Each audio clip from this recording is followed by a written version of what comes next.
You make $6,800 a month. Sounds like a solid income? Then rent or mortgage takes $2,400. Car payments, $800. Insurance, groceries, utilities, student loans. By the time you're done, you've got maybe $130 left. And that's before your kid needs new shoes, or your dog starts limping, or anything unexpected happens at all. So every Monday morning you get up and drive to a job you'd leave tomorrow if you could, except you can't, because $6,670 of your $6,800 is already spoken for before you earn it. That's not a career problem. That's not a motivation problem. That's a math problem. And today I'm going to show you exactly what happens to your money, your options, and your entire life when you solve it. Because the people who escape this aren't the ones who earn the most. They're the ones who figured out the number that sets them free, and then they went and hit it. Let me show you what the rat race actually looks like in dollars, because most people have never sat down and mapped it out this clearly, and when you do, it's genuinely hard to look at. Meet the Mitchells. Dual income combined $110,000 a year. By most standards, they're doing well. They both went to university, both work full-time, they don't live extravagantly. No boat, no luxury holidays. They are two professional adults who did exactly what they were told to do. After taxes, pension contributions, and national insurance, they're taking home about $6,800 a month. Now watch it disappear. Mortgage on their house, $2,400. Property taxes, $380. Home insurance, $200. Maintenance because the boiler doesn't care that it's December, $320. That's $3,300 a month just to legally live in the building. They've got $3,500 left. 2 car payments because they both commute, $800. Car insurance, $240. Fuel because nothing is walkable, $280. Student loans, $550. Health costs, $380. Groceries for 2 adults trying to eat properly, $700. Utilities, electricity, water, internet, phones, $420. We're at $130 remaining. And we haven't touched clothing, or the kids' school trip, or the vet bill from last week, or any savings beyond that modest pension contribution, or any concept of fun whatsoever. The Mitchells are not irresponsible. They have never been irresponsible. They are 2 people who followed the script perfectly and ended up with $130 of breathing room per month. And here's what that actually means for their lives. Every single decision they make gets filtered through one silent question running in the background like a browser tab they can never close. Can we still cover everything this month? Want to leave a job you hate? Better check if you can still cover the bills. Want to start something on the side? Better make sure nothing disrupts the income. Want to take a pay cut to do work that actually matters to you? You can't.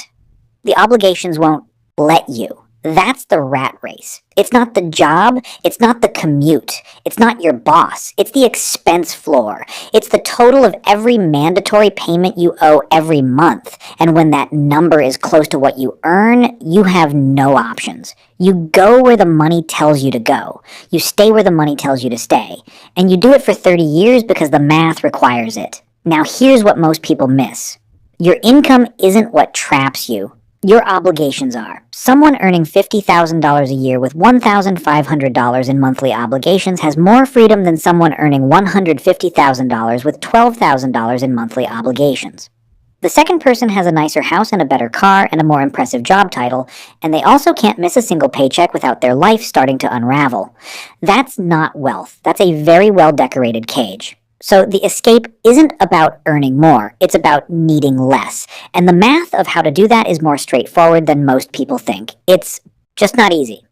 Let me walk you through what actually happens when you start dismantling the expense floor, stage by stage, because each one unlocks something specific.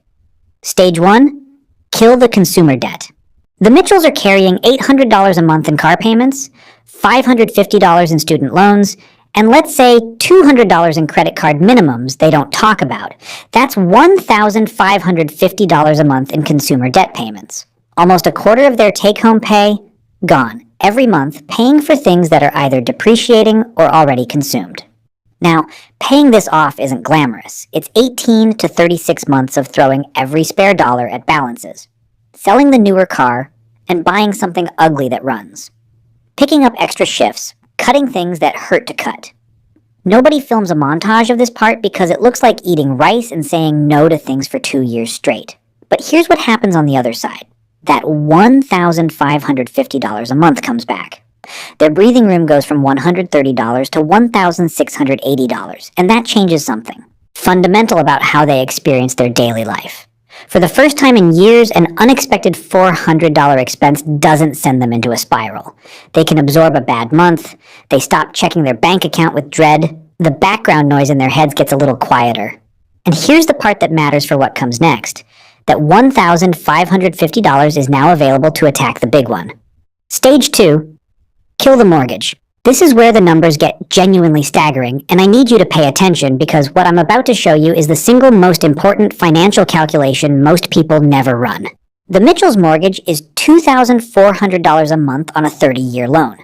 Let's say they bought a $380,000 house at 6.5%. Over the full 30 years, they will pay roughly $546,000 in interest alone. That means the bank collects more in interest than the house cost in the first place. It's a beautiful business model, if you're the bank. Now, once their consumer debt is gone, they take that $1,550 and start throwing it at the mortgage principal on top of their regular payment. They're now paying roughly $3,950 a month on a $2,400 mortgage. What does that do? It cuts a 30-year mortgage down to about 12 to 14 years from that point. It kills somewhere between $250,000 to $300,000 in interest payments. That's not a small number. That's a house.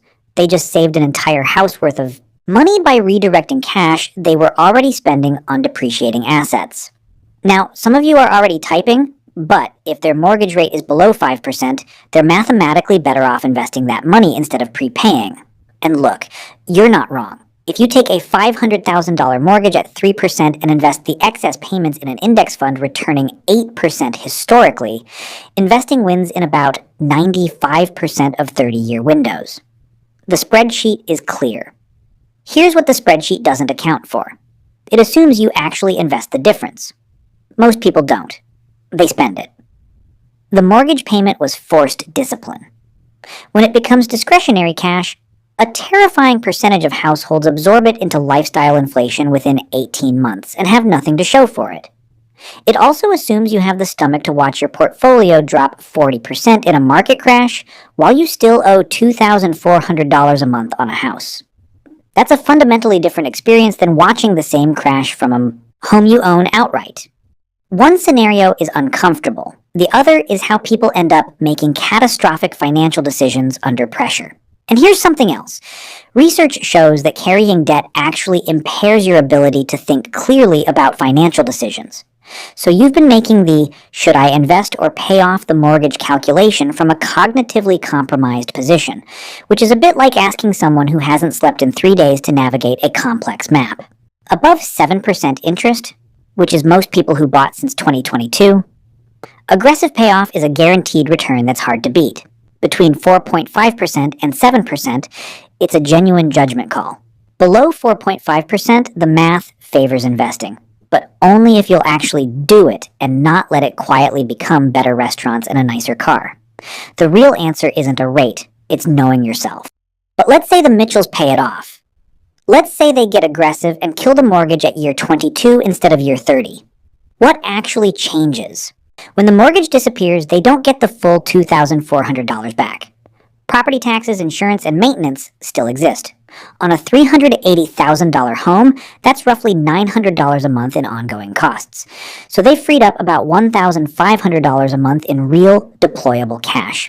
And here's what $1,500 a month does when it's invested in a low-cost index fund returning around 8% annually. In 5 years, roughly $110,000. In 10 years, about $274,000. In 15 years, roughly $520,000. In 20 years, over $880,000. They contributed $360,000 of their own money over those 20 years. The market contributed over $520,000 on top, more than they put in themselves. The majority of their eventual wealth didn't come from working harder. It came from compound interest finally having room to work because the bank was no longer in the way. Stage 3. Here's where it all comes together.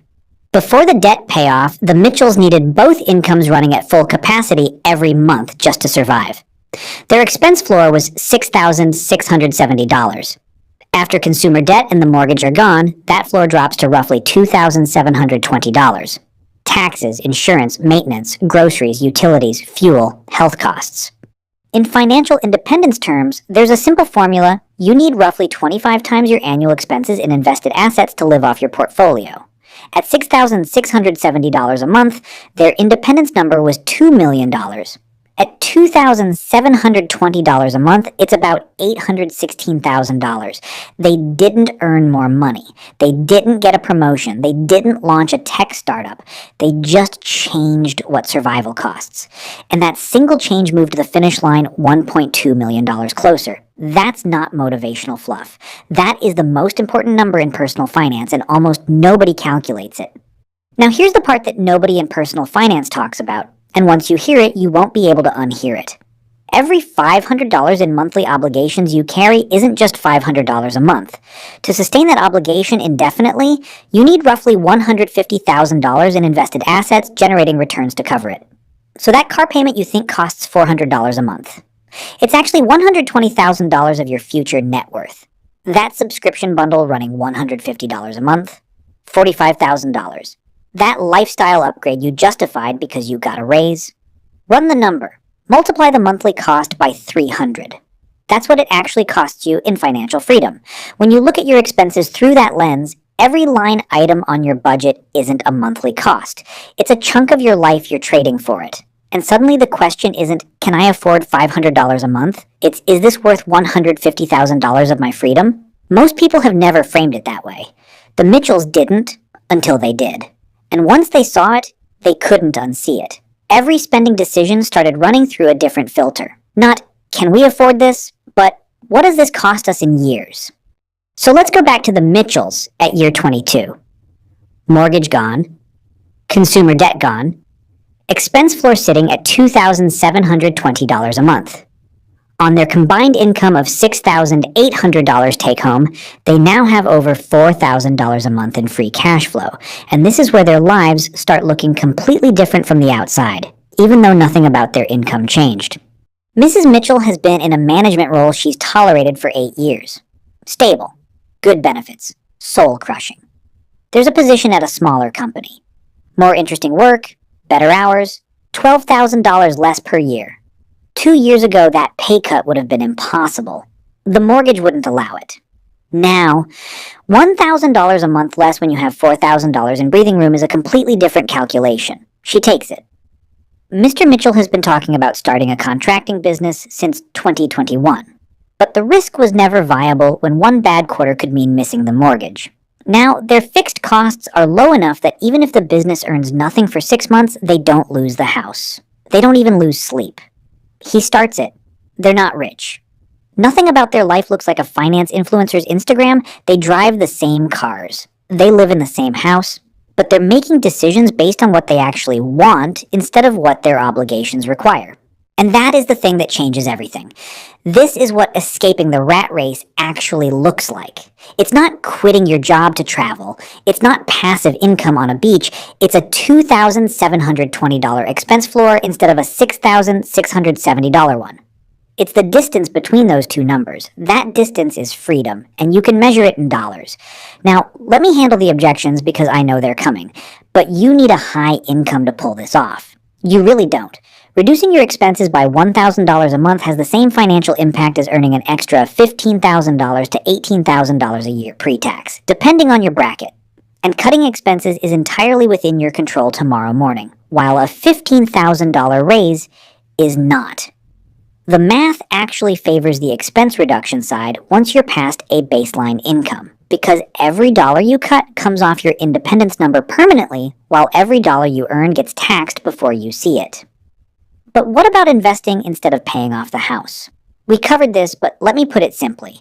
The mathematically optimal strategy only works if you execute it perfectly for 20 to 30 years. Never panic sell, never redirect the money, and never lose discipline during a downturn. The debt elimination strategy works if you just keep paying. One requires exceptional behavior. The other requires consistent behavior. Know which one you are. But what if the market crashes right after you leave your job? This is actually the strongest argument for getting the expense floor low before you make lifestyle changes. If you still owe $2,400 a month on a mortgage when the market drops 40%, you're trapped. You can't reduce your income. You can't take a risk. You can't even breathe. If you own the house outright and your expenses are $2,720 a month, the same crash is uncomfortable but survivable. You can write it out from a position of stability instead of desperation. Sequence of return risk is real, and a low expense floor is the single best hedge against it. Alright, let's say you get there. Consumer debt gone. Mortgage gone. You've got $1,500 to $4,000 a month in freed up cash flow depending on your situation. Here's exactly what to do with it, in order, because the order actually matters. First, and I know this sounds boring, but it's the most important step, rebuild your emergency fund.